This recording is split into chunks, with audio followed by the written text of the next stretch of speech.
Welcome back to the channel students. फिर से स्वागत है आप सभी का अपने यूट्यूब चैनल LH रहमान में। आज हम करने वाले हैं क्लास 10th NCERT मैथ्स में चैप्टर नंबर 9 एक्सरसाइज 9.1 का क्वेश्चन नंबर 5। क्वेश्चन क्या है मैं बुक में से पढ़ूंगा, आप स्क्रीनशॉट से पढ़ सकते हो और आप अगर आपके पास अपनी बुक है तो उसमें भी पढ़ लो। A kite is flying at a height of 60 metre above the ground। एक काइट है, पतंग है जो कि उड़ रही है ग्राउंड से 60 मीटर की हाइट पर। तो इसको पढ़ते साथ ही हम लोग यहाँ पर एक फिगर भी बना देते हैं, एक काइट बना देते हैं। उम्मीद है आपको नजर आ रहा होगा। एक मैंने काइट यहाँ पे बना दी है सिर्फ और सिर्फ अपनी इमेजिनेशन के लिए, जो कि उड़ रही है। ठीक है, उड़ रही है और उसकी जो है ग्राउंड से 60 मीटर की हाइट है। क्वेश्चन में गिवन है कि कितनी है, 60 मीटर की हाइट है। ये ग्राउंड है तो ग्राउंड से 60 मीटर की हाइट है।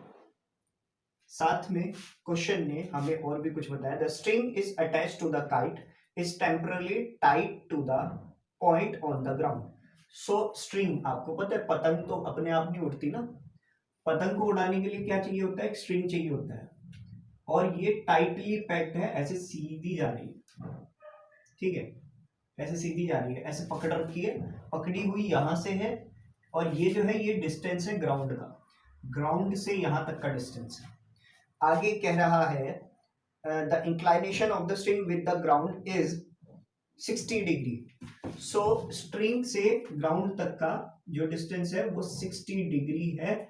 इसके अलावा और कुछ गिवन नहीं है। अच्छा, इन्होंने ये एक और बात लास्ट में बोली है, assuming that there is no स्लैंक।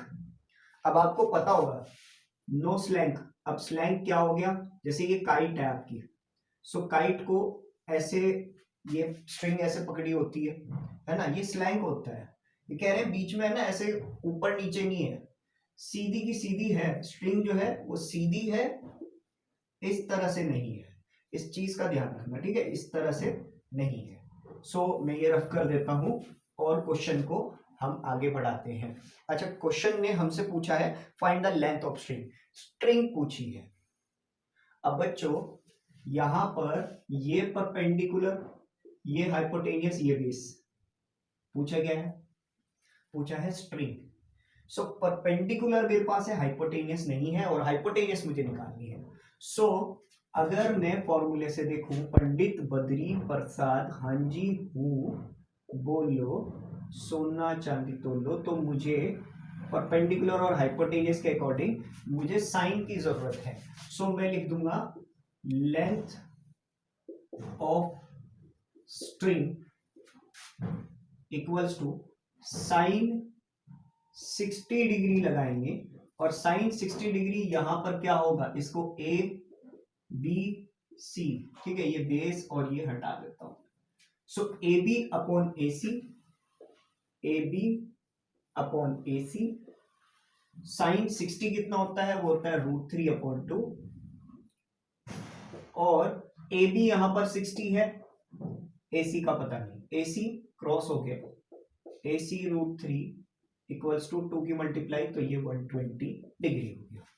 आगे करते हैं, √3 यहां पर डिवाइड है, √3 यहां पर डिवाइड है, सो उधर मल्टीप्लाई हो जाएगा, सॉरी इधर मल्टीप्लाई है तो उधर डिवाइड हो जाएगा। सो ये आ जाएगा ए सी इक्वल्स टू 120/√3। लेकिन ऐसे नहीं छोड़ना आपको, इसको इरेशनल नहीं छोड़ना, इसको आपको रेशनल रखना है। √3 ऊपर नीचे गया, बचा गया, बचा है आपका, मैं एक बार चेकआउट कर लेता हूं।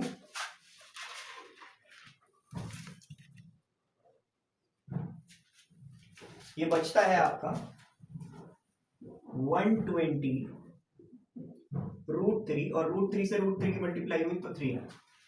सो 3 1 जा 3, 3 4 जा 12। सो ये क्वेश्चन आंसर आ चुका है आपका।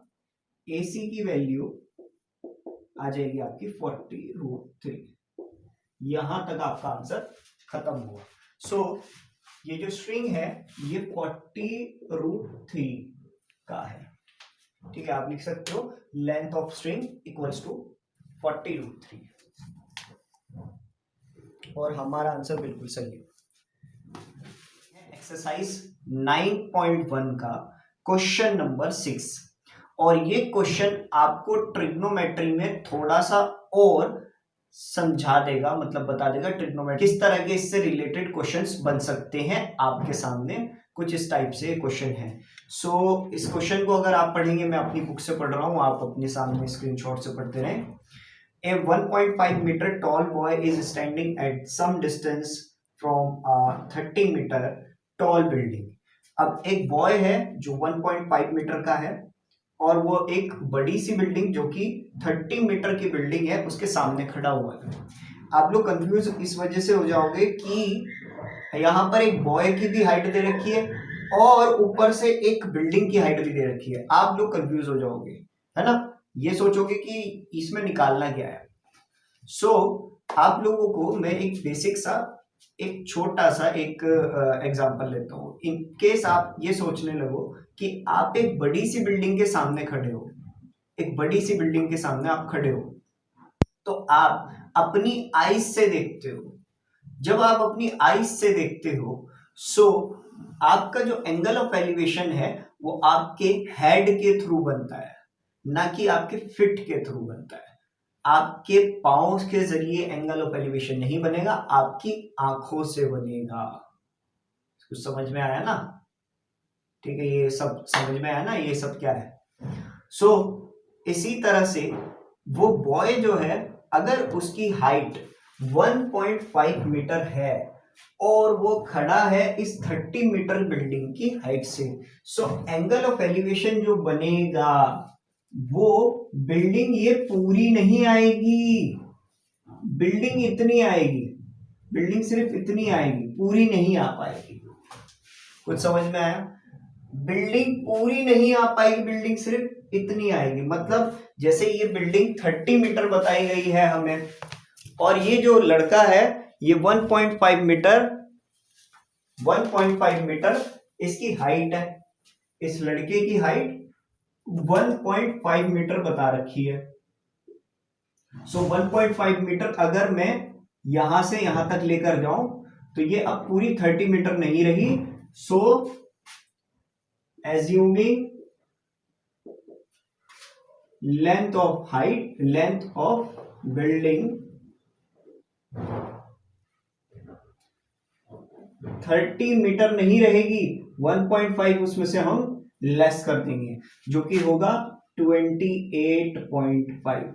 सो हम अब बिल्डिंग की हाइट इतनी नहीं बल्कि इसको इतनी मेजर करेंगे जो कि है 28.5 मीटर।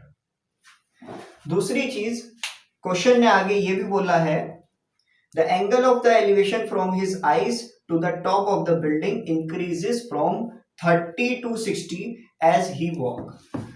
ये लड़का जब यहां पर था, यहां से यहां तक गया, सो ये जब यहां पर था तो 30 डिग्री एंगल ऑफ एलिवेशन बन रहा था, बट जितना ही आगे गया तो इसका एंगल ऑफ एलिवेशन 60 हो गया। अब आप बोलोगे यहां कुछ ये कुछ समझ में नहीं आया सर। सो एक छोटा सा मैं आपको यही स्टूडियो में प्रैक्टिकल करके बताता हूं कि ये चेंज कैसे हो गया। इन केस हम लोग यहां पर कुछ बना लेते हैं, एडिटर भाई साहब कुछ बना दो, यहां सीधी सी लाइन बना दो, कोई कुछ भी बना दो,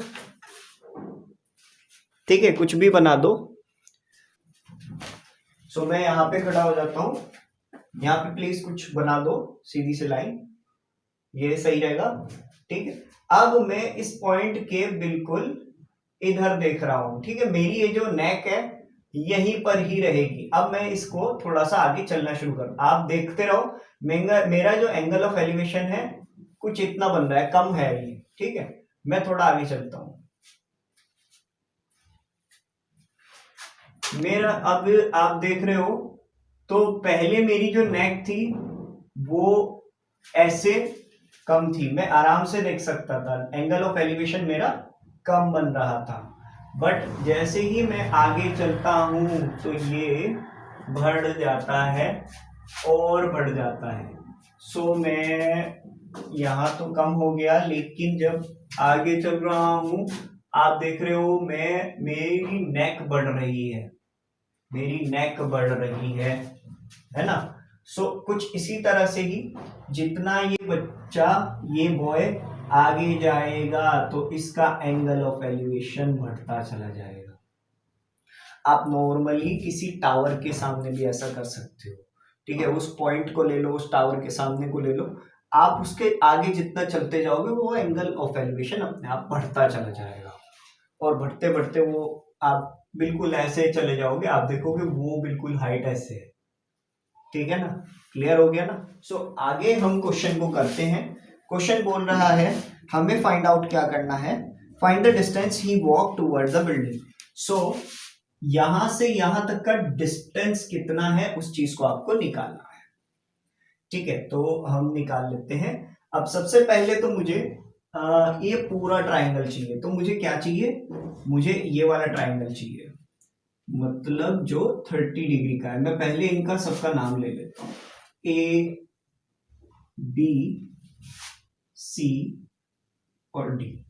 तो मुझे ये डिस्टेंस चाहिए, ये डिस्टेंस चाहिए, तो हमें फाइंड क्या करना है, फाइंड करना है सी डी को, सी डी को फाइंड करना है हमें। ये बात आप माइंड में बना लीजिए, हमें फाइंड आउट करना है सी डी को, ठीक है। सो अब हम स्टार्ट करते हैं। स्टार्ट कर लेते हैं। सबसे पहले तो ये बिल्डिंग की हाइट अभी हमने 28.5 इसलिए मानी है क्योंकि ये लड़का जो है सीधा जाएगा, तो यहाँ पे जाके जब खड़ा होगा तो इसकी ये बिल्डिंग की हाइट और ये, तो आइस के अकॉर्डिंग इसकी ये एंगल ऑफ एलिवेशन यहाँ बनेगा, इसीलिए ये सब नीचे इतनी हाइट हमने हटा दी है, ठीक है। आगे चलते हैं। सो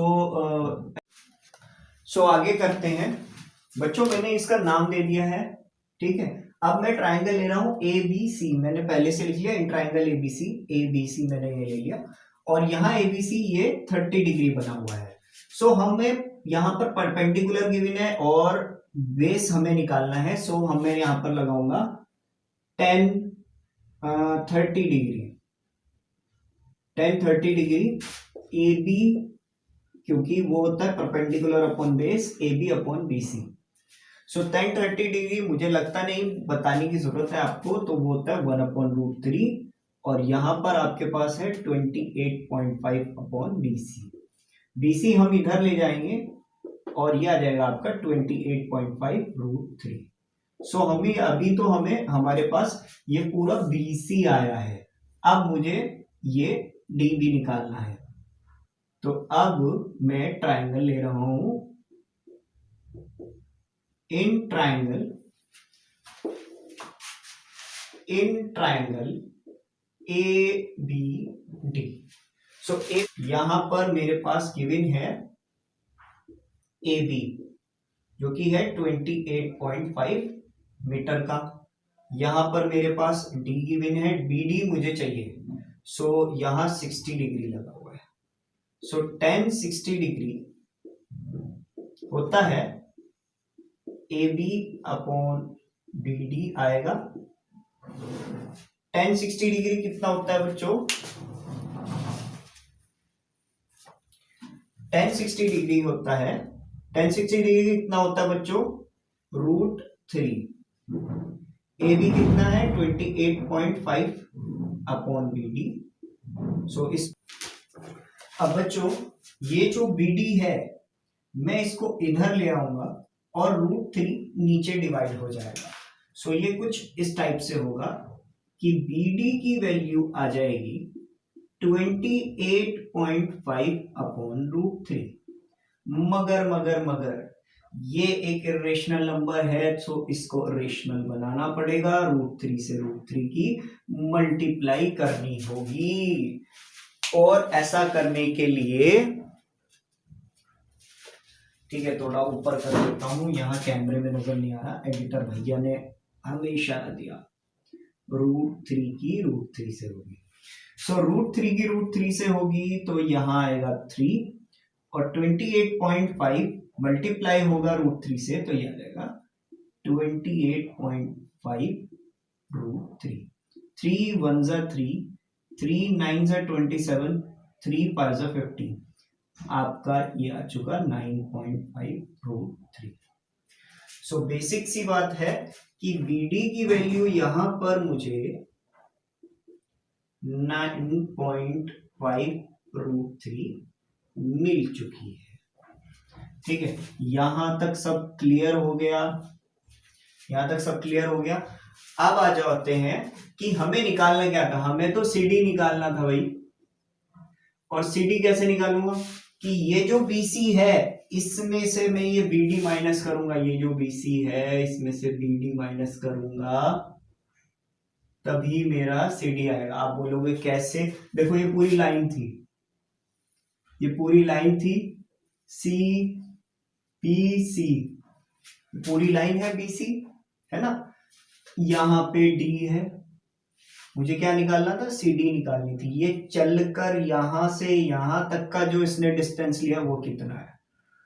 सो इस पूरी BC में से मैं ये BD माइनस करूंगा, बचेगा क्या? मेरे पास CD बचेगा ना। अब बताओ BC कितना है? BC है 28.5√3। BD कितना है? BD है 9.5√3 माइनस 9.5√3। सो आंसर में भी √3 ही आएगा, और 0.5 से 0.5 चला जाएगा तो 0 बचेगा, 0 पॉइंट, और 928 में से 9 चला गया तो 90। 0 पॉइंट होता है तो उसकी कोई वैल्यू नहीं होती, ये तार कहा जा रहा है। तो पॉइंट के बाद 0 की कोई वैल्यू नहीं होती, तो ये आ जाएगा 19√3। सो CD जो है आपका वो 19√3 वैल्यू आ चुकी है, आप लोग नोट कर सकते हो। ये पूरा का पूरा जो है, पहले आपको मैं लिख देता हूं कहां से क्या है। पहले ये नोट कर लेना, ठीक है, फिर उसके बाद ये नोट कर लेना। बहुत आज खिचड़ी बन चुकी है। और तीसरा पार्ट है ये। सो पहले ये पूरा, फिर ये पूरा, फिर तीसरा ये। सो नोट करिए आप लोग। हम चलते हैं नेक्स्ट क्वेश्चन पर या नेक्स्ट वीडियो पर।